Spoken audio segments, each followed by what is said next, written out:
1-to-1 ஆன்மீக நேயர்களுக்கு அன்பு வணக்கம். நம்ம சேனலில் தொடர்ந்து சுவையான பல ஜோதிட விழிப்புணர்வு நிகழ்ச்சிகளை பார்த்துட்டு வரோம். அந்த வகையில் இன்னைக்கு நம்ம பார்க்க போகிறது கோவில்களில் பயன்படுத்தக்கூடிய கோமுக தீர்த்தம். இது குறித்து மூத்த பத்திரிகையாளரும் ஜோதிட ஆய்வாளருமான திரு ராஜேந்திரன் அவர்களிடம் கேட்டு தெரிஞ்சுக்குவோம். வணக்கம் சார். வணக்கம்மா. கோயிலில் இருக்கக்கூடிய கோமுக தீர்த்தத்தை ஒருத்தவங்க பயன்படுத்தினாங்கன்னா அவங்களோட தோஷங்கள்லாம் விலகி சகல யோகமும் பெற்று நல்லா வாழ்வாங்க அப்படின்னு சில ஜோதிடர்கள் பேசிட்டு வராங்க. இது உண்மையாலுமே சாத்தியமா சார்? அதாவதுமா, கோயில்களுக்கு போகிறது மனநிறைவுக்காக போகிறது ஃபஸ்ட்டு எடுத்துக்கணும். அடுத்தது பார்க்கும்போது இப்போ இந்தந்த கோயில்களுக்கு போனால் இதெல்லாம் கிடைக்கும்னு ஒரு மாதிரி கிளப்பி விட்டோம்னா கடவுள் என்ன வியாபாரியா? கிடையாது இல்லையா? மன அமைதியை கொடுக்குறவர். இப்போ நம்ம போய் 10 ரூபாய்க்கு கற்பூரம் கொளுத்துறோன்னு வேண்டிக்கிட்டால் அதுக்கு ஒரு பெனிஃபிட்டு, 1 லட்ச ரூபா உண்டியலில் போடுறா அதுக்கு ஒரு பெனிஃபிட் நான் கடவுள் கொடுப்பாரு? அப்படி கிடையாது இல்லை. கடவுளுங்கிறது மழை, அவர் எல்லோரும் சமமாக தான் பார்ப்பார். அப்போ கோயிலில் இருக்கக்கூடிய ஒரு பொருளுமே புனிதமான பொருள், அப்படி தானே? கோயிலில் இப்போ நம்ம சிவன் கோயில்களுக்கு போகும்போது விபூதியை எடுத்துகிட்டு வரக்கூடாது வீட்டுக்கும்பாங்க. கோயில்களை அந்த பூஜை பண்ணுறவங்க கொடுக்குற விபூதியை நம்ம எடுத்துகிட்டு வரலாம், நம்மளாம் எடுத்துகிட்டு வரக்கூடாது அப்படின்னு சொல்லுவாங்க. இது எதுக்குன்னா சிவன் சொத்து குலநாசம்னு ஒரு விஷயத்தை சொல்லிட்டு வராங்க இல்லையா? அதனால் கோயில்கள் அப்படின்னாலே அது எல்லாருக்குமானது ஒரு விஷயம். அடுத்தது அதில் இருக்கக்கூடிய ஒரு பொருள்களும் புனிதமான பொருட்கள் அப்படின்னு சொல்கிறதுக்காக பல புராண கதைகளும் அப்புறம் நடைமுறை கதைகளும் நிறைய வந்துக்கிட்டே இருக்கும். அதே போல் பார்க்கும்போது கோபுர தரிசனம் கோடி புண்ணியம் அப்படின்னு சொல்லுவாங்கள்ல. இது எதுக்கு சொல்கிறதுனா, கோயில்கள் உள்ளார போய் அந்த கடவுளை நெருக்கமாக பார்க்க முடியாதவங்க சில சூழ்நிலைகள் இருக்கும். அப்போ தூரமாக நின்று அதை பார்க்கும்போது கோபுர தரிசனமே கோடி புண்ணியம்தான். அதுக்கு அடுத்தது பார்க்கும்போது சில இடங்களில் சொல்லுவாங்கள்ல, திருவாரூரில் பிறந்தால் முக்தி, திருவண்ணாமலையை நினைத்தாலே முக்தி. அப்புறம் எதுக்கு கிரிவலத்தன்னைக்கு ஆயிரக்கணக்கான மக்கள் லட்சக்கணக்கான மக்கள் அங்கே போய் கூடுறாங்க. அதையும் கடந்து நமக்கு ஒரு நம்பிக்கை, அந்த இடத்துல கடவுள் இருக்கார், அந்த இடத்துக்கு போனால் நமக்கு ஒரு நல்ல வைப்ரேஷன் கிடைக்கும் அப்படின்னு நம்ம போகிறோம், அவ்வளோதான். இப்போ இதையெல்லாம் சொல்கிறவங்க யார் அப்படின்னு கேட்டிங்கன்னா மேக்சிமம் ஜோதிடர்கள் தான் இந்த மாதிரி பேசிகிட்டு இருப்பாங்க. ஜோதிடர்களுக்கு கொடுக்கக்கூடிய டாபிக் என்ன அப்படின்னு கேட்டால், கிரகங்களோட இயக்கங்களை வைத்து என்னென்ன பலன் நடக்கும் அப்படிங்கிறத முன்கூட்டி சொல்கிறது தான் ஜோதிடரோட ஒரு இயல்பு. ஆன்மீகம்ங்கிறது தனி. இது ரெண்டுத்தையும் நம்ம சில நேரங்களில் ஒன்று சேர்ப்போம். எப்போ சேர்ப்போம்னா, அவங்களுக்கு ஒரு மனநிறைவு வரும். இந்த கிரகங்கள் இந்தந்த இயக்கங்கள் இருக்கிறதுனால உங்களுக்கு அது வரைக்கும் அப்படி தான் இருக்கும். இந்த டேட்டை தாண்டும் போது இந்த கிரகம் மாறுது. இப்போ குரு பயிற்சி வருது, சனி பயிற்சி வருது, அதுக்கப்புறம் நிலவரம் நல்லாயிருக்கும் அப்படின்னு சொன்னோம்னா அத்தனை மாதம் ஆகுமா சார், ஏற்கனவே ரொம்ப நூலாக இருக்கும் சார் அப்படின்னு சொல்லுவாங்க இல்லையா? அதுக்காக என்ன சொல்லுவோம்னா, இந்த இடத்துல இந்த கோயிலை போய் வணங்குன்னு சொன்னால், சாதாரணமாக என்னென்னா கடவுளை போய் பார்த்துட்டோம் வணங்கிட்டோம் கோயிலுக்கு போயிட்டோம்னாலே மனசளவில் நமக்கு ஒரு ரிலாக்ஸ் வந்துடும். இதுக்காக தான் கோயிலுக்கு போக சொல்கிறது. அதுக்குன்னு கோயில்களில் தெய்வம் இல்லைன்னா நம்ம சொல்லலை.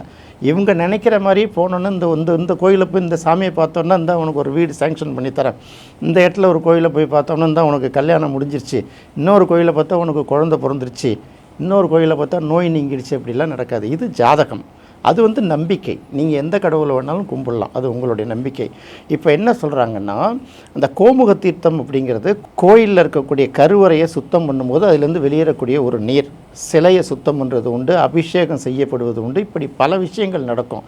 அப்படி அதுலேருந்து வெளியில் வரக்கூடிய அந்த நீரை அதை தான் அந்த வெளியில் வரக்கூடிய அந்த இடத்துல அது பசுவோட முகம் மாதிரி வச்சுருப்பாங்க. நம்மளுடைய இந்து புராணங்களில் பசுங்கிறது எல்லா தோஷங்களையும் நீக்கக்கூடிய ஒன்று, மகாலட்சுமி வாசம் செய்யக்கூடிய இடம்னு வைக்கிறதுனால அந்த இடத்துல அந்த பசுவோட முகத்தை வைக்கிறதுனால தான் அதுக்கு கோமுகம்னு பேர்.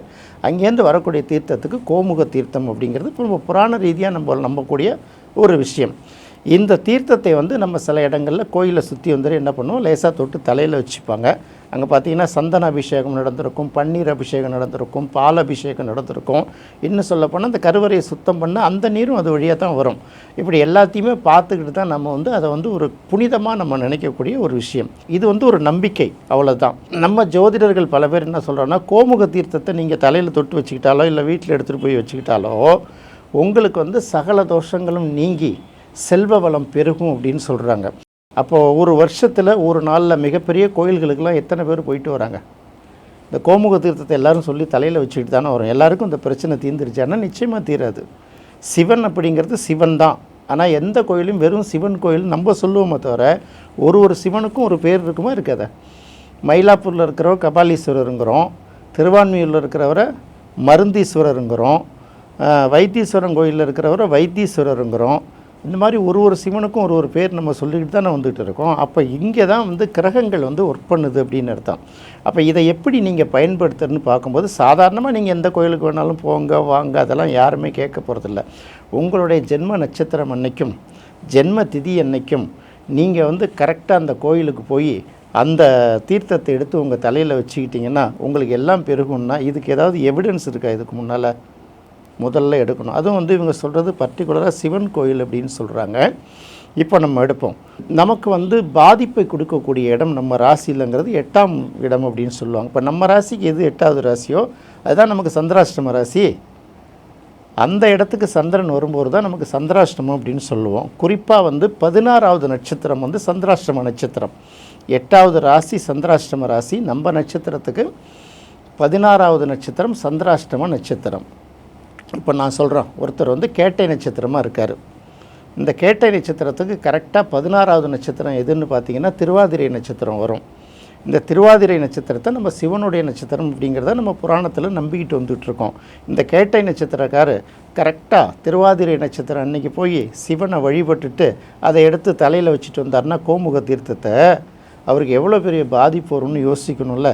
அதுக்கு அடுத்தது பார்க்கும்போது பூச நட்சத்திரம் அன்னைக்கு நீங்கள் போய் அதே போல் கோமுக தீர்த்தத்தை எடுத்து பயன்படுத்திட்டிங்கன்னா கோமாதாவோட அருளே உங்களுக்கு கிடைக்கும் அப்படின்னு சொல்கிறோம். இதெல்லாம் எங்கேருந்து எடுக்கிறீங்க? யார் சொல்கிறது? அதனால தான் ஒன்று ஜோசியராக பேசணும், இல்லைன்னா ஆன்மீகவாதியாக பேசணும். ஜோசியராக பேசும்போது லாஜிக்கை சொல்லணும். ஆன்மீகவாதியாக செல்லும்போது நீங்கள் புராணங்கள்லேருந்து உதாரணங்கள் எடுத்து சொன்னால் போதுமானது. ஆன்மீகம்ங்கிறதும் ஜோதிடம்ங்கிறதும் ரொம்ப மனசளவில் நொந்து போன மக்களுக்கு ஒரு நம்பிக்கை கொடுக்கக்கூடிய ஒரு சப்ஜெக்ட், அவ்வளோதானே தவிர அவர்களுக்கு இந்த கிரக அசைவுகள்லாம் இப்படி வரப்போது உங்களுக்கு எதிர்காலத்தில் நல்ல மாற்றம் வரும், அதனால் கொஞ்சம் தைரியமாக போங்க அப்படின்னு ஒரு நம்பிக்கையை கொடுக்குறது தான் அது. ஆன்மீகமும் அப்படி தான். ஆன்மீகம் கடவுளை போய் வழிபடும்போது நம்மளுடைய கஷ்டங்கள்லாம் கடவுள்கிட்ட சொல்லிட்டோம், அது தீர்ந்து போயிடும் அப்படின்னு நினைக்கிறது ஆன்மீகம். நீங்கள் ஜோதிடன்னு வந்தீங்கன்னா முதல்ல உங்கள் நட்சத்திரத்துக்கு தாராபல நட்சத்திரத்தை பார்க்கணும். இப்போ இங்கே ஜோதிடம்ங்கிற பேர்லேயும் ஆன்மீகங்கிற பேர்லேயும் வர்த்தகம் தான் நடந்துக்கிட்டு இருக்கு. இதனால தான் எல்லாம் தீர்ந்துடுச்சுன்னா ஒரு கோயில்களில் வந்து பார்த்திங்கன்னா தினசரி வந்துட்டுருக்கிற பக்தர்கள்னு இருப்பாங்க, பார்த்துருக்கோம்ல. சில ஊர்களில் பார்த்திங்கன்னா அந்த உங்களை சிவன் கோயில்களுக்கு நிறைய வருவாங்க. அதே போல் வெளியூர்லேருந்தும் வருவாங்க. எல்லாருமே வந்து தீர்த்தத்தை தொட்டு தலையில் வச்சுப்பாங்க, எல்லாம் பண்ணிக்கிட்டு தானே. எல்லாருக்கும் பிரச்சனை தீர்ந்துடுதா? அது கிடையாது. அது வந்து ஒரு நம்பிக்கை, கடவுள் அப்படிங்கிறது. ஆன்மீகம்ங்கிறது ஒரு அற்புதமான ஒரு நம்பிக்கை. ஜோதிடம்ங்கிறது வேறு. நீங்கள் கிரகங்களை மட்டும்தான் அனலைஸ் பண்ணி சொல்லணும். இப்போ நிறைய சொல்கிறோம் இல்லையா, எந்த கோயில்களுக்கு போய் எந்தெந்த தீர்த்தத்தை யார் எடுக்கிறது அப்படின்னு ஒன்று கணக்கு இருக்குல்ல. ஜாதகத்தில் 9ஆம் இடமும் 12ஆம் இடமும் தான் ஆன்மீக ஸ்தானங்கள் அப்படின்னு பேர். 9ஆம் இடம் பாக்கியஸ்தானம், 12ஆம் இடம் இருக்கு இல்லையா, 12ஆம் இடம் தான் வந்து மறுஜென்மத்தை சொல்லக்கூடிய ஒரு இடம். இது ரெண்டும் ஆன்மீகத்தோட தொடர்புடைய ஒரு பாவங்கள். அடுத்தது தீர்த்தம் அப்படின்னு எடுக்கிறீங்கள. தீர்த்தம் அப்படின்னா ஒன்றும் கிடையாது. தீர்த்தம்னா என்ன? நீர் தானே. இது எதோட தொடர்புடைய கிரகம் அப்படின்னு பார்க்கும்போது சந்திரனுடைய தொடர்புடைய ஒரு கிரகம். இப்போ உங்கள் ஜாதகத்தில் சந்திரனோட சேர்க்கை பார்வை பெற்றிருக்கக்கூடிய கிரகங்களை நீங்கள் எடுத்து அதுக்கு தகுந்த மாதிரி ஒரு கோயில்களுக்கு போயோ, அந்த கோயில்களில் கூட பார்த்திங்கன்னா அங்கே உள்ள தீர்த்தத்தை எடுக்கணும். கோமுக தீர்த்தத்தை எடுக்கணுங்கிற அவசியம் கிடையாது. எல்லா கோயில்கள்லேயும் சிவன் கோயிலில் அந்த அபிஷேக நீர் கழிவு நீர் வெளியேறக்கூடிய இடம் அத்தனையும் கோமுகத்தில் தான் இருக்கும். அதனால் இதை தெளிவாக தெரிஞ்சுக்கிட்டு அதுக்கு போய் அந்த தீர்த்தங்களை எடுத்து பயன்படுத்திங்கன்னா அதுவும் ரொம்ப கரெக்டாக தேர்ந்தெடுக்கணும். இப்போது 2 கிரகங்கள் ஒன்று சேரும்போதோ ஒன்று பார்த்துக்கும் போதோ சரி, ஒரு 3 கிரகம் சேரும்போதோ 3 கிரகங்கள் தொடர்பு பெறும்போதோ எதை எடுக்கிறதுன்னு ஒரு கணக்கு இருக்குல்ல. இது சந்திரனோட தொடர்புடைய கிரகங்களை வச்சு பார்க்கும்போது தான் இந்த தீர்த்தம் வந்து உங்களுக்கு பலனுள்ளதாக இருக்கும். உதாரணத்துக்கு இப்போ சந்திரன் வந்து ரிஷபராசியில் இருக்குதுன்னு வச்சுப்போம், புதன் வந்து விருச்சிக ராசியில் இருக்குன்னு வச்சுப்போம், சனி வந்து மீன ராசியில் இருக்கிறதா வச்சுப்போம். அப்போ சனி 3ஆம் பார்வையாக சந்திரனை பார்க்கும், சந்திரன் 7ஆம் பார்வையாக புதன் பார்க்கும், புதன் 7ஆம் பார்வையாக சந்திரனை பார்க்கும். இப்போ இந்த 3 கிரகமும் தொடர்பில் வருதில்ல. அப்போ சந்திரனும் புதனும் சம்மந்தப்பட்டால் என்ன பெயர் வரும், எந்த இடம் வரும், எந்த கோயில் வரணும்னு ஒரு கணக்கு இருக்குது. அப்படி இல்லையா, சனியும் சந்திரனும் சம்மந்தப்படும் போது என்ன கோயில் வரும், என்ன சிவனுடைய பெயர் வரும்னு கணக்கு இருக்குது. இல்லை 3ம் சம்மந்தப்பட்டால் எந்த சிவன் கோயில் வரும்னு ஒரு கணக்கு இருக்குது. இதை 2 வந்து நீங்கள் ஐடென்டி பண்ணிக்கிட்டாலே 3வது விஷயங்கள் வந்து நம்ம ஊராக எடுத்துக்கலாம், அதுக்கான நாளாக எடுத்துக்கலாம். இப்படி பார்த்து அந்த இடத்துல போய் அந்த கோயிலோட தீர்த்தத்தை எடுத்துகிட்டு வரும்போது தான் அது வந்து இந்த அபிஷேக தீர்த்தம் கிடையாது. அங்கே உள்ள நீர்நிலைகள் ஒரு குளத்துக்கும் ஒரு தீர்த்தம் இருக்கும், நதிகள் சங்கமிக்கிற இடத்துல ஒரு தீர்த்தம் இருக்கும், சில இடங்களில் ஊற்றுக்கள் அருவிகள் தீர்த்தம் வரும். இந்த தீர்த்தத்தை எடுத்துகிட்டு வரும்போது தான் உங்களுக்கு அதுக்கான முழுமையான பலன் கிடைக்கும். நான் இல்லைன்னெல்லாம் சொல்லலை, அதை நீங்கள் கண்டுபிடிக்கிறதுக்குங்கிற ஒரு முயற்சி இருக்குல்ல. அடிப்படை ஜோதிடத்தை ஒழுங்காக படித்தாதான் இந்த மாதிரி பரிகாரம் சொல்கிறதெல்லாம் விடுவாங்க. நம்ம சொல்கிறோம்ல, சாதாரண ரிப்பன் போதும்ல ஒரு பிரச்சனையை தீர்க்கிறதுக்கு. கோயிலுக்கு போய் உங்களுக்கு என்ன பரிகாரம் கிடைக்குதோ அதை வந்து நீங்கள் உங்கள் வீட்டில் உள்ள அஞ்சரை பெட்டிகளில் வச்சு தீர்ந்துக்கலாம். வண்ணமயமான ரிப்பன்களை வச்சு நீங்கள் வந்து அதை பயன்படுத்திக்கலான்னு தான் சொல்கிறோம்ல. வெளிநாடுகளில் இருக்கிறவங்க எந்த கோயிலுக்கு போக முடியுமா? ஆன்மீகத்து மேலேயும் ஜோதிடத்தின் மேலேயும் மக்களுக்கு நம்பிக்கை வரணும்னா இந்த ரெண்டுத்தையும் சொல்லி அது மேலே பொய் கதைகளை அவிழ்த்து விடாமல் இருந்தால் தான் மக்களுக்கு நம்பிக்கையே வரும். இந்த மாதிரி நம்ம உண்மையை சொல்கிறதுனால நம்ம மேலே பலருக்கு கோபம் வருது தவிர இந்த உண்மைத்தன்மை வேணுங்கிறத நம்ம இந்த அளவுக்கு போடுறோம். நிறைய பார்த்துக்கிட்டே வரோம்ல. இந்த கோயிலுக்கு மட்டும் நீங்கள் ஒரு தடவை போயிடுங்களேன், கம்பல்சரியாக கோடீஸ்வரம்பாங்க. நீ போயிட்டு வந்திருக்கியா, நீ கோடீஸ்வரன் ஆகிட்டியான்னு கேட்டால் இல்லை எனக்கு அந்த மாதிரி யோகம் இல்லை அப்படிம்பாங்க. இவங்களுக்கு என்னன்னா இவங்கள மக்கள் நம்ப மாட்டாங்கல்ல, அதனால் ஏதாவது ஒரு கோயிலை சொல்கிறது. என்ன மக்கள் நம்ப மாட்டாங்கிற நான் ஏதாவது இந்த மாதிரி தீர்த்தம், கருங்காலி மாலை, அரகஜா இந்த மாதிரி எதையாவது ஒன்று சொல்லிகிட்டு இருக்கிறது ஒரு காலமாக இருக்குது. அதனால தான் நான் சொல்கிறேன், அடிப்படை ஜோதிடத்தை தயவு செய்து நீங்கள் படித்து வச்சுக்கோங்க. அதனால தான் மற்றவங்க யாரும் உங்களை ஏமாற்றாமல் இருக்க முடியாதுங்கிறதுக்கு தான் இந்த விஷயத்தை நம்ம சொல்கிறது. இதுவும் ஒரு வகையான ஜோதிடத்தில் நீங்கள் பொழுதுபோக்காக பார்த்துங்களேன், அப்படி தான் நம்ம பார்க்கணுமே தவிர இது அவ்வளோ சீரியஸாக எடுத்துக்க வேண்டிய அவசியம் கிடையாது. ஆல்ரெடி கருங்காலி மாலை, அரகஜா இந்த மாதிரி விஷயங்களை நீங்கள் போட்டு உடைச்சிட்டு வரீங்க. அந்த வகையில் கோமுக தீர்த்தத்தை பற்றின மக்களோட சந்தேகத்தையும் இப்போ தெளிவாக ஒரு விளக்கம் கொடுத்தீங்க சார்.